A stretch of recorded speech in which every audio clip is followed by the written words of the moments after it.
Hi, I'm Ray. We're in the garden shed today and we're on week 4 of April, and those last 3 weeks have gone pretty quick. We've had some successes and some disasters too, but we're showing you what I'm growing week by week, day by day. And today my first job is to grow some French beans. So I've got some multi-purpose compost and I'm just going to add some perlite,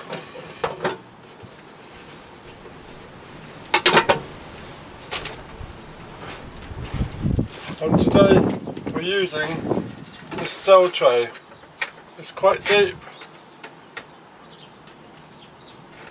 and it's quite handy. These are cell trays that were from flowers from the recycling centre, from the recycling box at garden centre. People have bought flowers and they've returned them, and these are ideal. So I'm just trying to fill these up with multi-purpose compost. And the French beans we've got are ones we grew last year, and we've saved the seeds and we put them in this bottle for safe storage. So I need to get them out somehow. Here we go.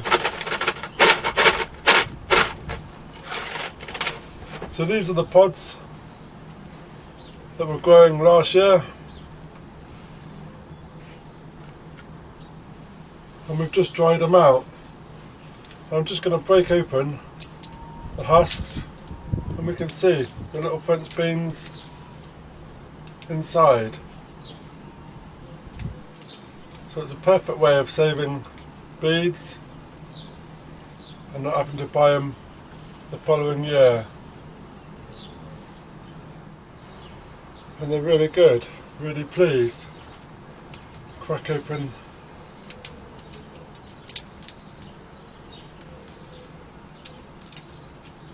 the dried casing. We've got some great beads inside.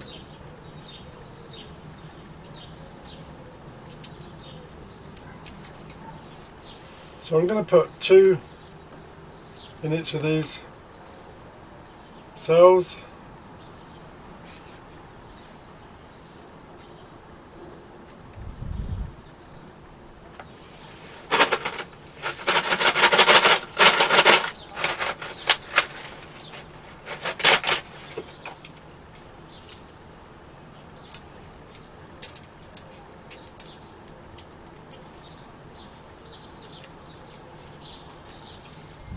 There we go.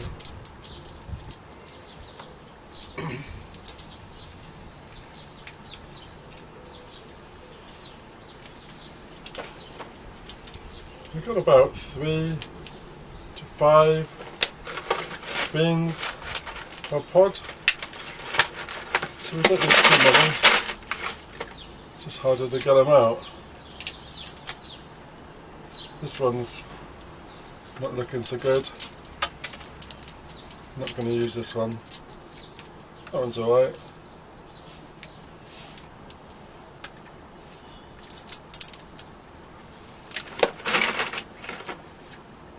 This would be a better one. 1, 2, 3. We'll save the rest. Maybe we can grow them on as a second crop. There we go. So that's all the beads planted. So I'm just recovering multi-purpose, cramming it in. These are going to go and sit in the greenhouse. Give it a water.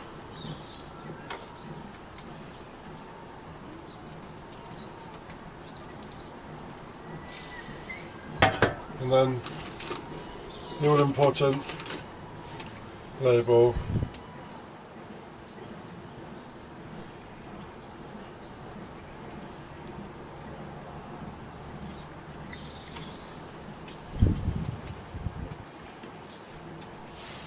So that's the beans done. So my next job for today is to do some kohlrabi. We're going to do some Chinese Wong bok cabbage, and we're going to do some kale, and this is curly scarlet. So I'm using my cell tray for these, and I'm just filling them up with multi-purpose compost.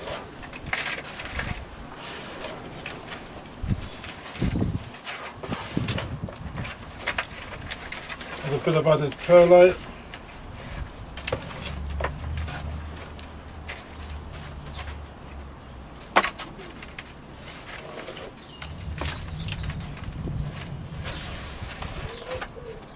Flaming the cells down.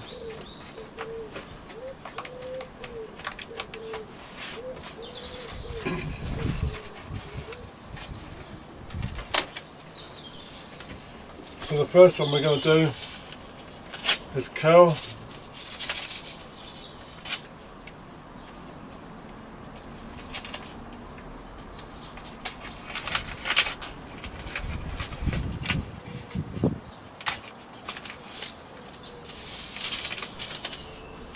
And these are going to be for the first 8 cells.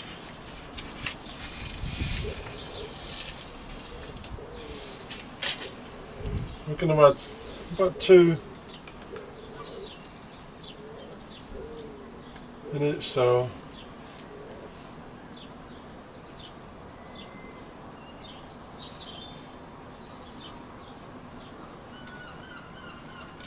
There we go.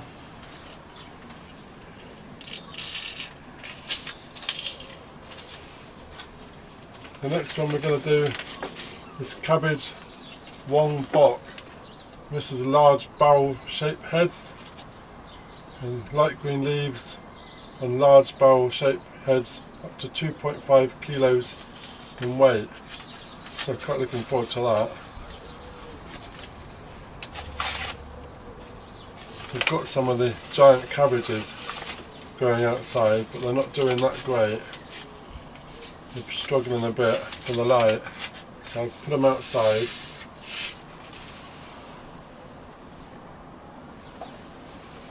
This is going to go in second tray, so don't be afraid to mix the trays. We don't need one massive big cell tray full of cabbage.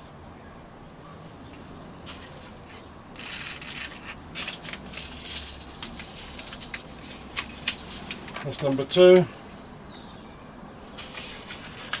and we can always do another sowing on a later date. And the next one we got is kohlrabi, and this is green delicacy, quick and easy to grow, light green skin with white crisp flesh with a more delicate flavour than turnips, quick and easy to grow, delicious cooked or grated, raw in a salad. So these are going to go in the last 8 trays,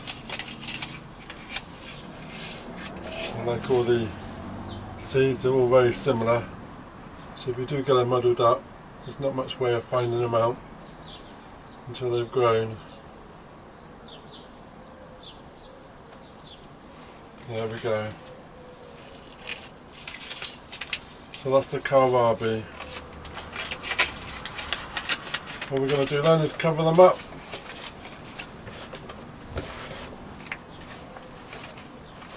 This is going to go into the greenhouse.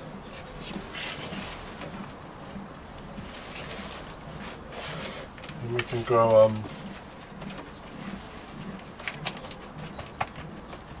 not forgetting the label, especially when doing them in separate trays. So you need to keep on top. Give it a water.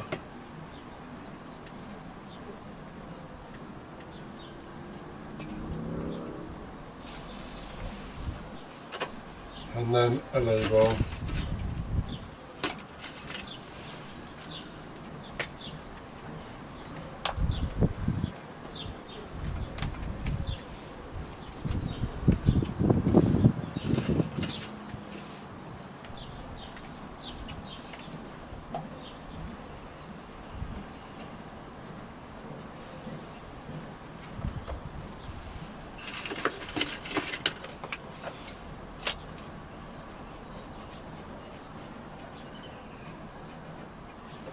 you notice my labels, they're from a milk bottle I've cut up. A good tip of reusing bottles and using a Sharpie. So that's the cow, bongbok and kohlrabi all done. So the beetroot and the peas all ready to be transplanted down to the allotment, and we've got some sunflowers and they've been eaten by the pesky slugs, snails. I'm going to also take those down to the allotment.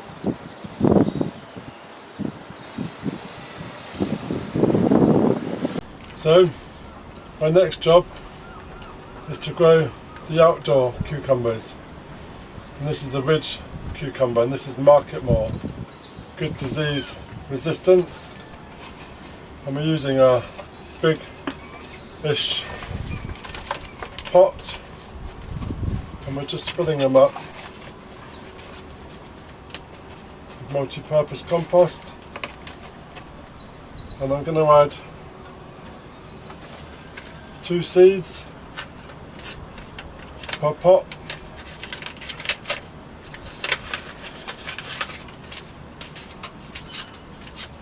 And if one seed doesn't germinate, we've got another one to back up on.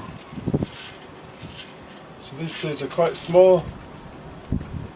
We're just going to put 1, 2, 3, 4. 4 in the pot. We've saved some more in case these don't work.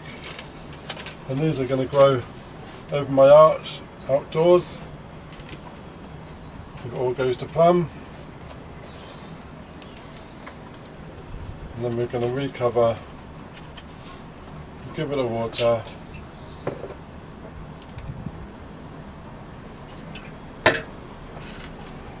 and we give it a label.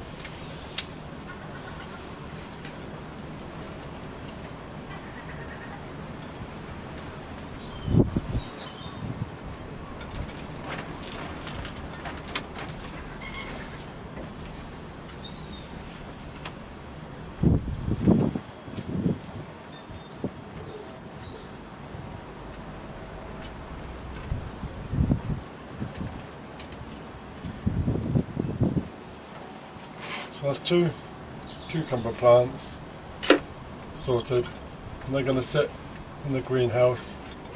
Might put one indoors, one in the greenhouse and see how it goes. That'd be a good idea.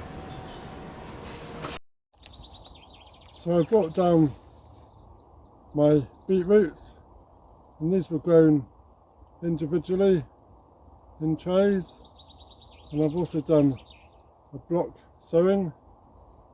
And these are looking so much better than those ones. But we're going to put them both in the ground and we'll plant them on. So I'm using my dibber and I'm just making a small hole.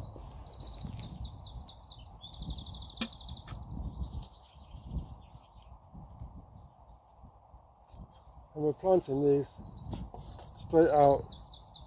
You can see the pink roots. But they're just going to go straight out into the hole, just like that.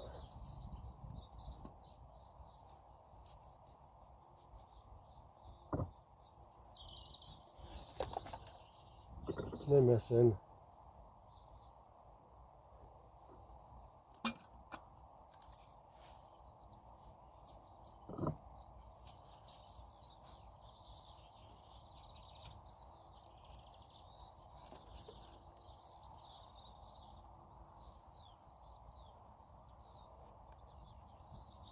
One, two, three. So with our little seedlings, we're going to dip a hole, and we're going to make a hole every 4 inches.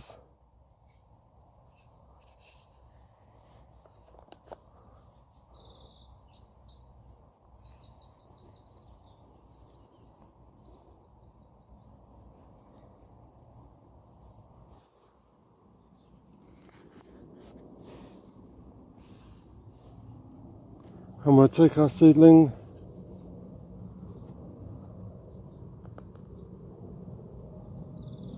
and we're going to place it into the hole.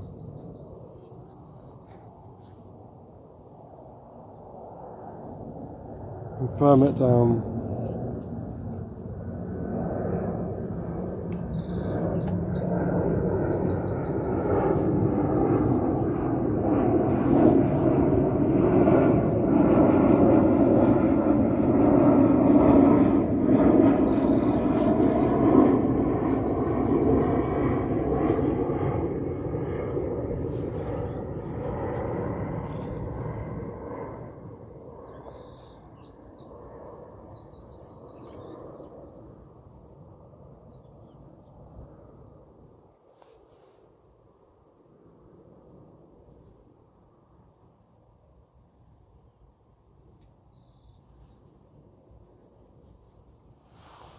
So we're having a look at our potatoes. We've just took out some of the weeds. And we're just going to give it a bit of a feed with some fertiliser once they pop through, and the ones in the buckets.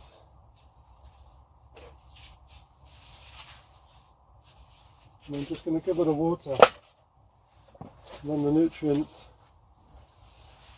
can be soaked in.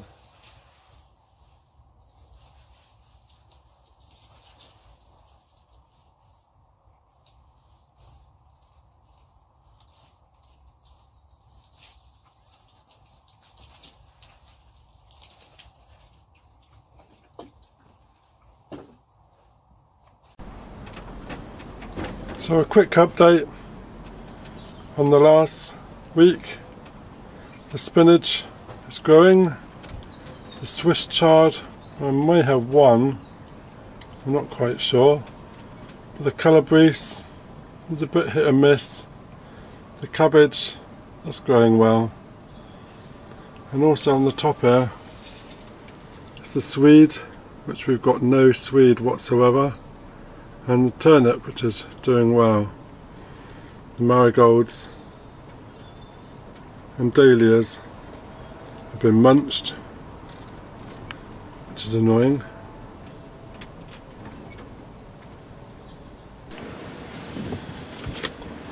So another job I've done this week is the potted up tomatoes. I'm leaving them outside and they're bustling with the winds and the cooler weather, so I'm getting the temperature cooler at night still, and our frost date is the 19th of April, so we've gone past that, but it's still been bitterly cold and it's a cold wind now, so I'm not putting them out yet at all, so still being cautious.